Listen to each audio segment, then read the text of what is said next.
Өткөндө мына уктум жигиттер. Бирөө ажырашып кеткен экен. Үйлөнүп туруп 1 айдан кийинби, канча 3 айдан кийин ажырашып кеткен экен. Бирөө ажырашып кетиптир. Неге ажырашып кетиптир десе, артында баягында кичине жара бар экен да, баягы адамдын териси сыйрылып түшөт го. Не деп коет эле ошол орунду? Кайда мындай денеңден ушундай ак болуп туруп мындай артың агарып кетет да, баягы денең түлөйт. Денеси түлөгөндүгү үчүн ошо денесинин аркасында кичине жарасы барлыгы үчүн күйөөсү аягын коюп жибериптир. Элестетсең, адамдар не болуп баратат, мисалы үчүн түшүнбөйсүң да. Ушундай дагы болмок беле. Мына адамдар азырчы эки жүздүү болуп калдык. Адамды, дүйнөнү жакшы көрөбүз. Нерселерди, буюмдарды жакшы көрөбүз, бирок адамдын өзүн жакшы көрбөйт, адамдын өзүн пайдаланат, а дүйнөнү баягы буюмдарды жакшы көрөсүң да, машинаны жакшы көрөт, бирок адамды жакшы көрбөйт.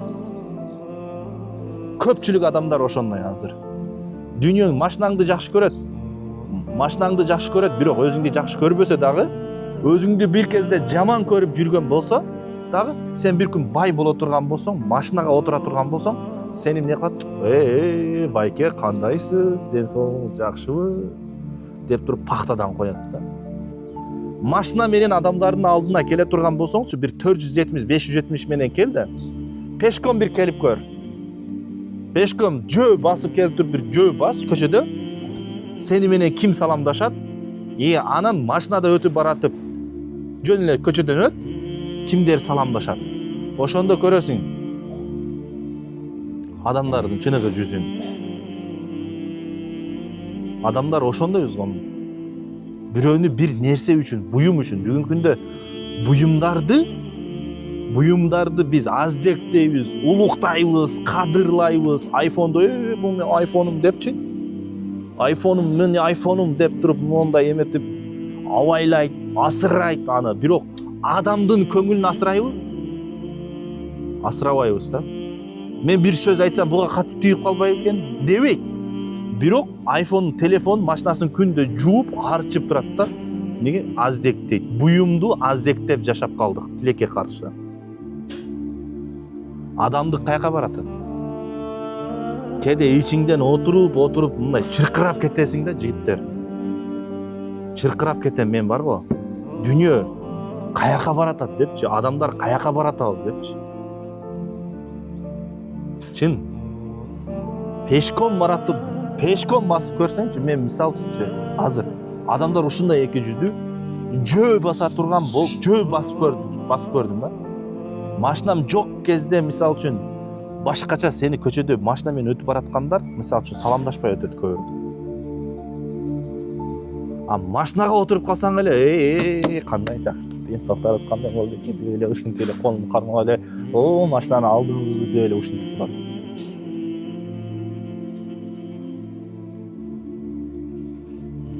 Кеде ошондой да.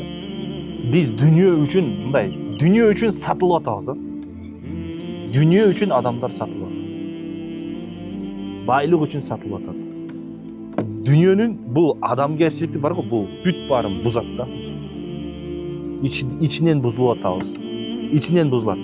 Ошон үчүн жигиттер, силер ушул жерден кайрылып кетем. Адамгачы, адамдык сапаты үчүн, адамдык касиети үчүн, адам болгондугу үчүн аны урматташ керек. Түшүнүңөрбү? Эртең пахтадан коюп жүрбөйлө, бизге жарашпайт. Пайгамбарыбыз саллаллаху алейхи ва саллям айтты: "Ва мен катала нафсаху би шайин уззиба бихи фин-нар." Пайгамбарыбыз айтты: ким өзүнү бир нерсе менен өлтүрө турган болсо, ошол нерсе менен азапталат деди. Тамдын башынан таштай турган болсо, эртең Кудай Таала ошентип азаптайт экен да. Тамдын башынан ошо бир бийик жерден, тозоктон ошондой секиртет экен да, кайрачы, секирет.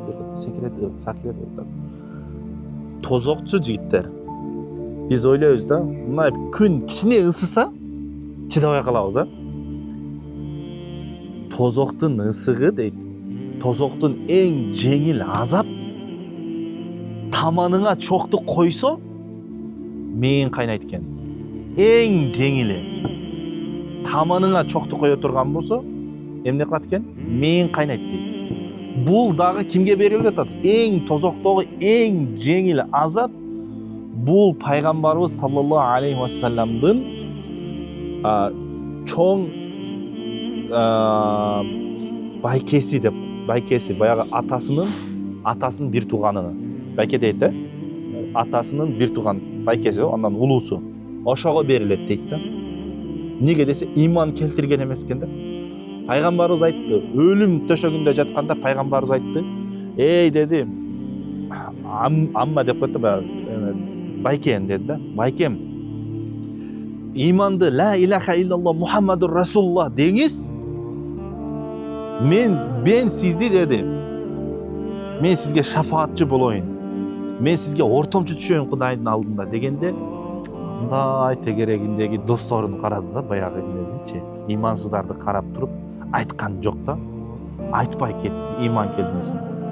Мына эң жеңил азап дейт, ошол пайгамбарыбыздын байкесине берилет экен. Тозокточу чокту бутунун астына кое турган болсо мээси кайнайт экен. Эң жеңил азап ушул экен. Кудай Таала айтат Куранда, эгерде дейт, биз тозокто азаптап атканда дейт, денеси мо териң бар го, күйүп капкара болуп түшөт экен да. Кайра дейт, баддална жолудахум дейт.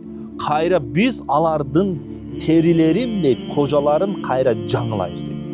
Күйүп түшөт экен, кайра денең эме болот экен, мо териң кайра жаңылат экен, азаптала берет экенсиң да ошентип. Ошон үчүн жигиттер, бул тозокту окуп атарсаң бар го, мен силерди негизи пайгамбарыбыз айтканда, яссиру ва ла туассиру деген да. Жеңилдетип эме оордатпагыла, сүйүнчүргүлө коркутпагыла деген да. Мен ошон үчүн ушуга чейин силерге сүйлөдүм, мен тозок жөнүндө айткан жокмун, мисалы үчүнчү. Тозок жөнүндө айткан жокмун, силерди коркутпайын деген да. А негизи кээде дагы буну айтыш керек болот да. Мисалы үчүнчү, адам ошондой жаман кадамга барбаш үчүн айтыш керек, ал нерсени билиш керек. Азыр могу жакта элементарно от күйүп аткан болсо, мисалы үчүнчү, могу жакта бир чукур жердечи, от күйүп атат да. Ошого өзүң таштайсыңбы? Карап туруп эле. Я. Таштабайсың да. Же ким таштайт? Айтчы, ким таштайт? Таштай тургандар барбы? Таштабайсың. Ошон үчүн ошол оттон, көзүң көрүп турган оттон качкандай эле тозоктон да качыш керек. Өзүңө өзүң кол салбашың керек. Өзүң тескерисинче ошол кандай иштерди жасасам ошол отко түшүп калбайт экенмин деп ойлош керек. Тозокто дейт жигиттер, ушундай чоктор, баягы чок чачырайт го от күйгөндөчү, чок чачыраганда бир чогуу эле бир сары төөнүн эмеси дейт. Сары төө чалык бар экен, бир чогуу эле төөдө секирет экен. Элестет. Душта жуунуп атканда сууну кичине ысык кылсаң чыдабай кетесиң. Ал эми сен ал жакка түшүп алып кантип чыдайсың? Ошон үчүн жигиттер, өмүр менен Кудай берген өмүрдү бир гана өзү алганга акылуу. Сен неге? Кудай Таала сага өмүр берип аткан болсо, сен аны Кудайга каршы чыгып, жок, Кудай сен жаша деп атса, жок, мен жашабайм деп туруп өзүңө өзүң кол салып атасың. Бул өтө жаман иш. Любой проблема бар. Любой проблеманы чечүү жолу бар. Проблема бул бир гана өлүм. Өлүмдү кечиктире албайсың. Өлүмдү эмете албайсың. Жебирейил периште келгендечи, любой ошону гана кечиктире албайсың, ошону менен гана сүйлөшө албайсың да. Чечими жок. Бирок сен эмне үчүн барып атасың? Сен проблеманы, то есть эмне үчүн өзүнө кол салат адам? Жыргаганынан эмес. Эмне кылгандыктан? Проблема бар да. Кандай проблеманы айынан? Проблеманы чечилет. Мен жана айттым го, бир окуучум деп, ошону мен токтоп калдым. Бир окуучум келди да. окшум келип, мен девушкам ушундай таштап кеттим, мен жашагым келбей атат, өзүм өлтүрөм деп эле келип калды. Өзүмдү өлтүргүм келип атат, үйдөгүлөр түшүнбөй атат деп. Анан мен айттым, жүр дедим.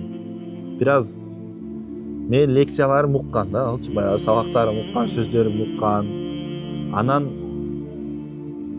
пайгамбарыбыздын урпагынан болгон бир устаз бар эле, молдоке.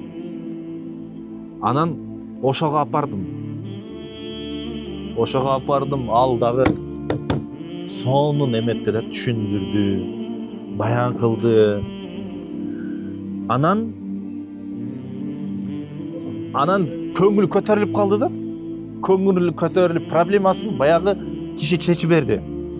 Пайгамбарыбыздын урпагы болгон киши чечип берди да. Көңүлүн көтөрүп, кечинде келди да мени кучактады. Кечинде келип туруп мени кучактап, устаз, сизден Алла ыраазы болсун. Эгерде сиз жок болгонуңузда ошол кишиге мени алып барбасаңыз, анда мен дагы балким азыр кол салып өзүм жансыз жатат белем деди да. Кечиндечи кучактап. Ошон үчүн айтам го, проблема чечиле турган немелер бар. Кээ бирөөлөр жаш кезде ата-энелерибизди коркутабыз, туурабы? Мисалы, мен бир катуураак айтып кое турган болсо, кээде мен өзүм мындай кылам, тигиндей кылам, мен келбейм деп туруп ата-энелерибизди коркутабыз. Бул нерсе туура эмес, такыр туура эмес, жигиттер. Ушундай нерселерге бар. Бул баягы детский, не деп коет? Детский понятие да. Бул коркутуу бар го, детский понятие. Силер чоңойо элегиңерден кабар берет. Эгерде силер чоңойгон болсоңор андай кылбайсыңар. Баягы детский понятие дедик го, детский понятка деп коет азырчы. Детский понятка. Ошон үчүн бул нерседен арылышыңар керек. Баягы жаш бала бар го, бир нерсе десе, ыйлап алып коюп, өзүңө апа алып бер, апа алып бер, ата деп атып, ошентип алат да, ыйлап алат. Силер дагы мындай жигит болгондон кийин андай нерселерди кылбаш керек. Атаңды коркутпа, апаңды коркутпа. Ансыз деле алар сени чоңойтуп,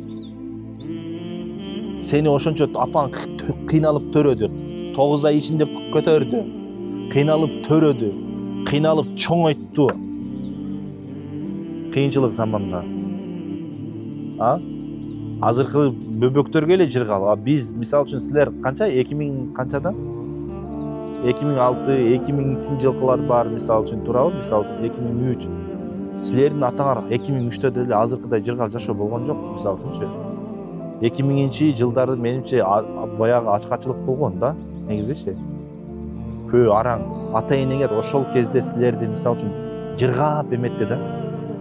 Жыргап дейм го, кыйналып. Жыргап баккан жок да. Кыйналып бакты. Кыйналып чоңойтту. Эми силер ата-энеңерге пайдаңар тие турган мезгилде каякта бир дурацкий эмелерди, поступоктарды, акмактын иш жоруктарын, кыймыл аракеттерин жасап жүрсөңөр, кандай өкүнүчтүү да. Ошон үчүн эртең өзүңөр дагы ата-эне болосуңар, ата-энеңердин мээнетин текке кетирбегиле жигиттер.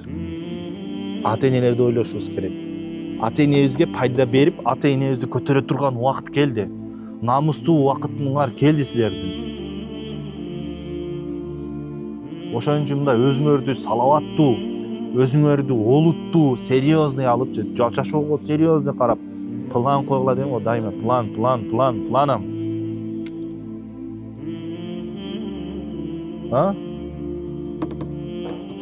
Ошон үчүн мындай өткөндө деле айттык го, эң жакшы адам бул кимдерге окшогон? Жаш болуп туруп кимге окшогон?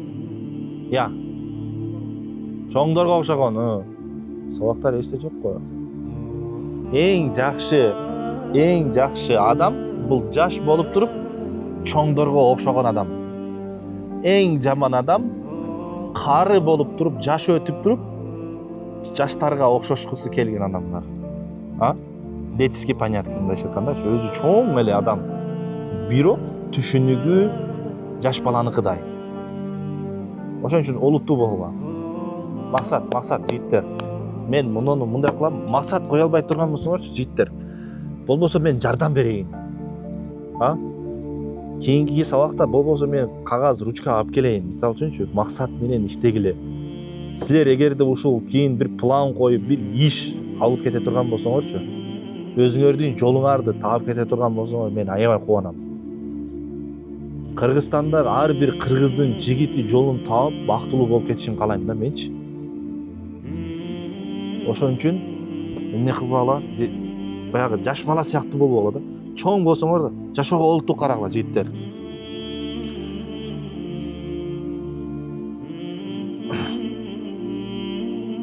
Эми кээде жашоо Кудай Таала бизге, мисалы үчүн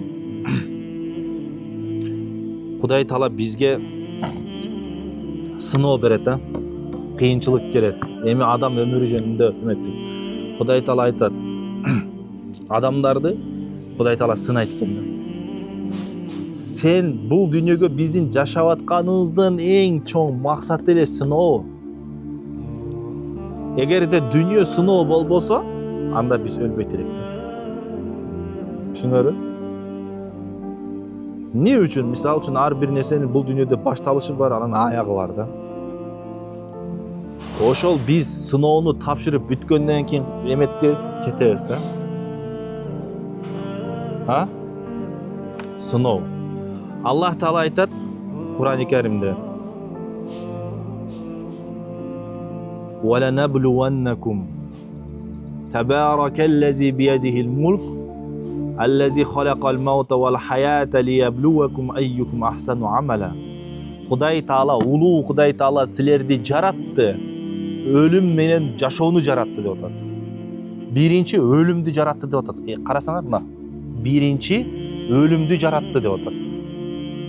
Неге өлүмдү жаратты десем, мына биринчи өлүмдү айтып атат да Кур'андачы.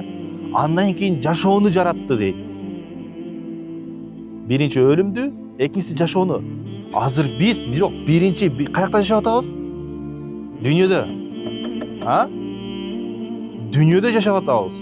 Неге Кудай Таала өлүмдү биринчи айтты десе, муну биздин жашап жаткан жашообуз, жашоо дейбиз, бирок бул өлүк жашоо экен. Өлүк жашоо экен. Неге? Экинчи кийинки акыретти Кудай Таала жашоо деп атат. Буну өлүк деп атат. Акыретте эмне деп атат? Чыныгы жашоо деп атат да, чыныгы жашоо деп атат. Неге десе жигиттер, адам өлгөндөн кийин көз ачылат экен. Адам өлгөндөн кийин адам өлбөйт. Адам жан берет го, денеси жансыз кыймылдабай калат да. Ошону биз өлдү деп айтабыз. Ал негизи адамдын сезими өлбөйт. Адам денесинен чыгып кетет го. Чыккандан кийин, жан чыккандан кийин ал сезет. Ошон үчүн өлүктү катуу кармабайсың. Бирок кыймылдай албайт. Ал өлгөндөн кийин пардалары ачылат экен да. Бейиш тозокту көрөт экен. Кудай Тааланын кудретин көрөт. Чыныгы жашоо каякта экен? Наркы дүйнөдө. Ошон үчүн силерге деди, өлүм менен жашоону берди. Эмне үчүн? Лияблуакум айюкум ахсану амала. Силердин кимиңер жакшы амал кылышыңарды билиш үчүн Кудай Таала силерди жаратты деди. Эмне кылыш үчүн? Жакшы амал деген бул жакшы иш. Кимдер жакшы иш кылат? Кимдер пайдалуу иш кылат? Кимдер Кудайды эстеп жашайт? Ким эстебей жашайт? Мына ошону текшериш үчүн Кудай Таала адамга эмнени бериптир? Өлүмдү жана жашоону бериптир да жигиттер. Ошон үчүн жакшы иштерди кылганга аракет кылып башыбыз керек.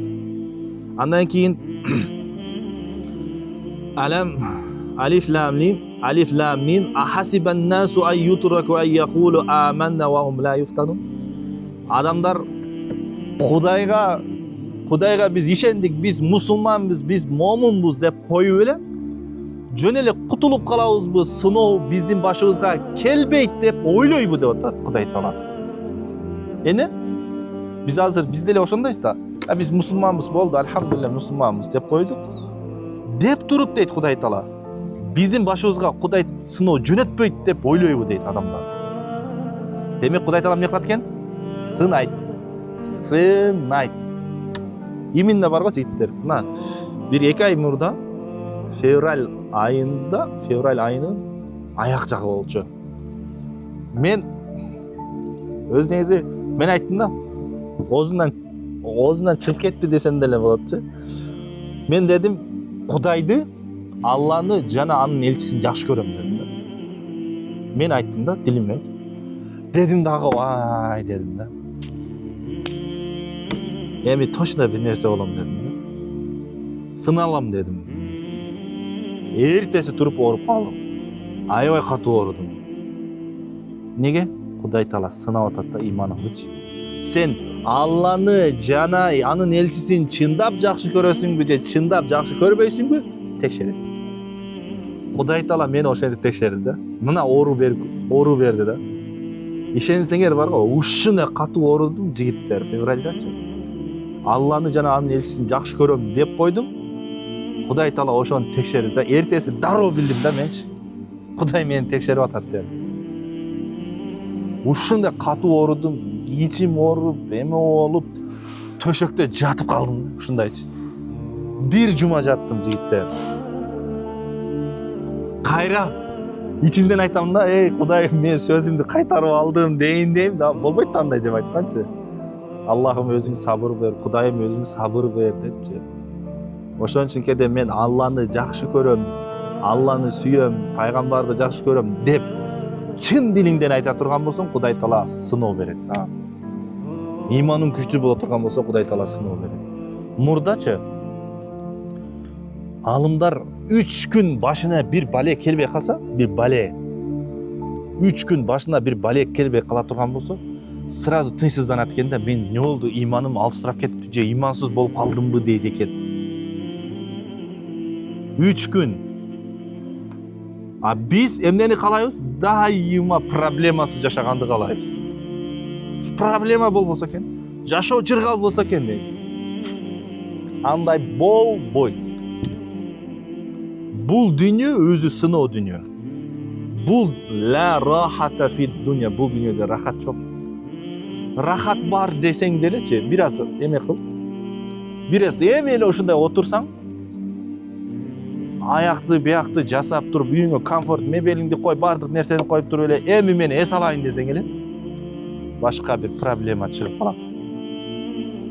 Доске биякта мындай болуп калды, же болбосо мындай болуп калды, апаң ооруп калды, же атаң ооруп калды, же бир тууганың мындай болуп калды деген кабар келет, сага чалуу келет. Туурабы? Ошон үчүнчү бул дүйнөдө сыноодон адам качып кутула албайт да.